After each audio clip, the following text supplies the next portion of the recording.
Le Karin, Iblis, la tentation et la responsabilité. Les djinns sont une création d'Allah, comme l'être humain. Eux ont été créés à partir du feu, et l'homme à partir de l'argile. Parmi ces djinns, certains ont désobéi. Et parmi eux se trouve Iblis. Iblis n'était pas n'importe qui, c'était un grand adorateur. Il adorait Allah énormément sur terre. Mais cette adoration, Allah savait déjà ce qu'elle valait réellement. Il savait qu'Iblis s'aimait lui-même, mais il n'aimait pas Allah comme il le devait. Malgré cela, il fut élevé, élevé jusqu'à être parmi les anges.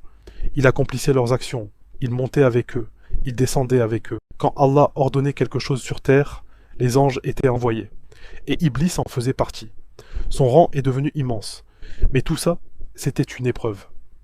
Jusqu'au moment où Allah décide de créer Éden, Allah dit « Quand je l'aurai formé et que j'aurai insufflé en lui de mon esprit, prosternez-vous devant lui. » Les anges se prosternent tous. Ils n'ont pas le choix. Ils obéissent parfaitement. Iblis refuse. Et là, ce n'est pas une petite erreur. Ce n'est pas une faute d'inattention. Il commence à argumenter. Il dit « Je suis meilleur que lui. Tu m'as créé de feu. Et tu l'as créé d'argile. » Regarde ce qui se passe ici. Il utilise sa propre logique contre un ordre d'Allah. Il veut corriger. Il veut juger. Il veut comparer. Et au fond de lui, il y a autre chose. Il voit qu'avec Adam, tout recommence. Un autre va être élevé. Un autre va être honoré. Et lui, il devrait recommencer, refaire ce chemin alors qu'il est déjà arrivé si haut. Alors il refuse le jeu, il refuse de se soumettre. Allah lui dit « Qu'est-ce qui t'a empêché de te prosterner devant ce que j'ai créé de mes mains? T'es-tu enorgueilli ?» Mais Iblis ne revient pas. Il ne dit pas « J'ai fauté ». Il ne demande pas pardon. Et c'est là toute la différence avec nous. Nous, on vit dans l'invisible. On ne voit pas, mais on croit. Et surtout, on a du temps.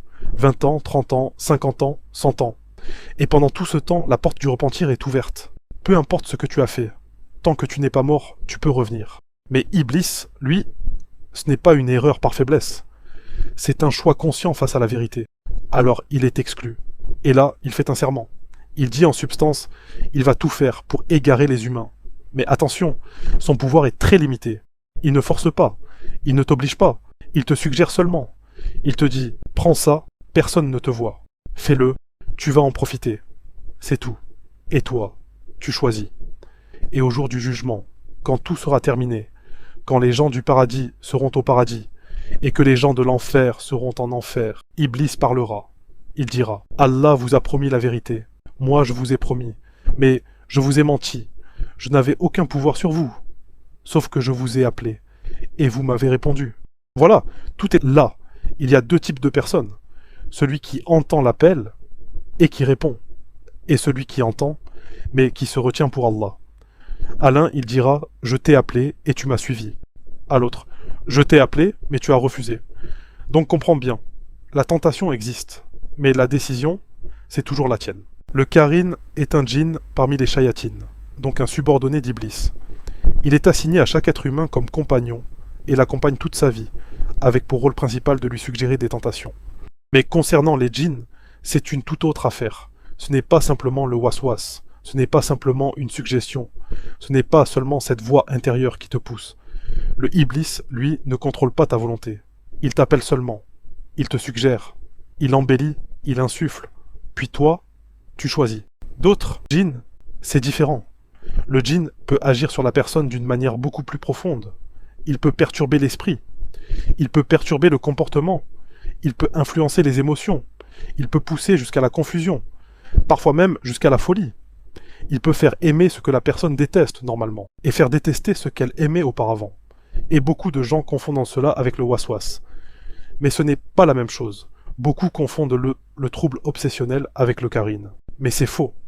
Le Karin, ce compagnon attaché à l'être humain depuis sa naissance jusqu'à sa mort, n'a aucun pouvoir réel sur toi. Le Karin joue simplement le rôle de tentateur. Il accompagne. Il souffle. Il appelle. Mais il ne peut pas imposer. Il appelle seulement. Et l'homme répond ou refuse. Alors que certaines formes de troubles peuvent pousser une personne à agir contre sa propre volonté. Et cela, il faut bien le comprendre. Celui qui perd momentanément sa raison n'est pas comme celui qui choisit consciemment. Le possédé, lui, peut connaître des périodes de calme, puis des périodes où les symptômes reviennent.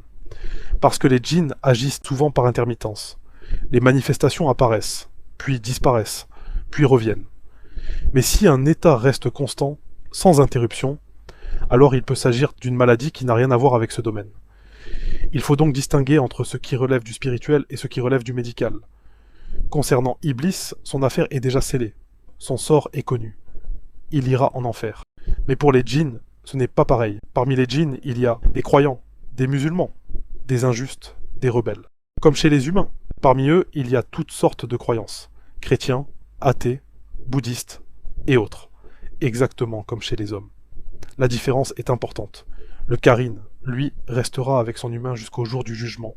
Mais il n'est pas concerné par les mêmes responsabilités religieuses. Alors que le djinn ordinaire, lui, sera jugé. Comme l'homme. Car Allah a créé les deux pour l'adorer. Les humains seront interrogés. Et les djinns aussi.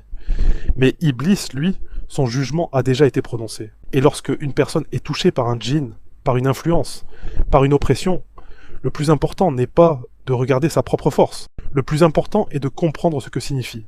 Chercher refuge auprès d'Allah. Ibn al-Qayyim a donné une image magnifique pour expliquer cela. Il dit « Imagine un petit enfant marchant paisiblement avec son père. L'enfant joue, il rit, il s'amuse. Il avance sans peur. Puis soudain, un lion apparaît devant lui. À cet instant, l'enfant ne réfléchit pas. Il ne se dit pas « Je vais affronter le lion, je vais me défendre. Je suis capable. » Non. Il court immédiatement vers son père. Il s'accroche à lui. Il grimpe sur lui. Il se cache derrière lui. Et pendant qu'il se cache, son père fait face au danger. L'enfant ne sait pas comment affronter le lion. Mais il sait une chose. Son père, lui, sait. Voilà ce que signifie chercher refuge auprès d'Allah. Ce n'est pas seulement prononcer des mots. C'est courir vers Allah avec son cœur. C'est abandonner sa propre force. C'est reconnaître. Ya Allah, moi je ne peux pas. Mais toi, tu peux. C'est s'attacher à lui. C'est se cacher derrière lui.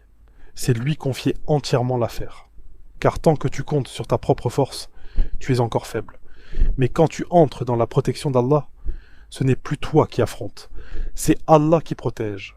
Et celui qui dit « Moi je suis capable. Moi je peux affronter cela seul.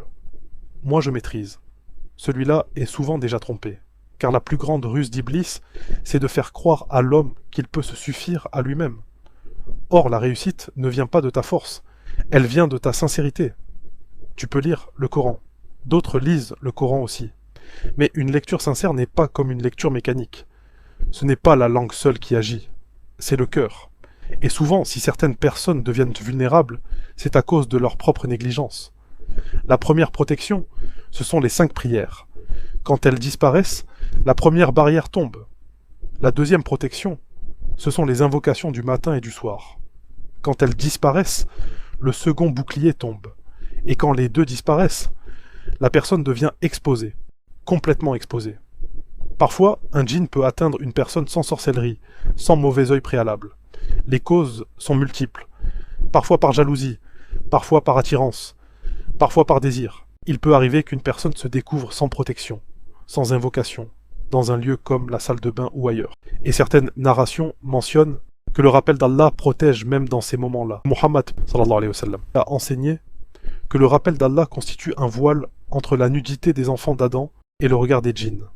Parfois, une simple parole peut devenir une protection. Bismillah.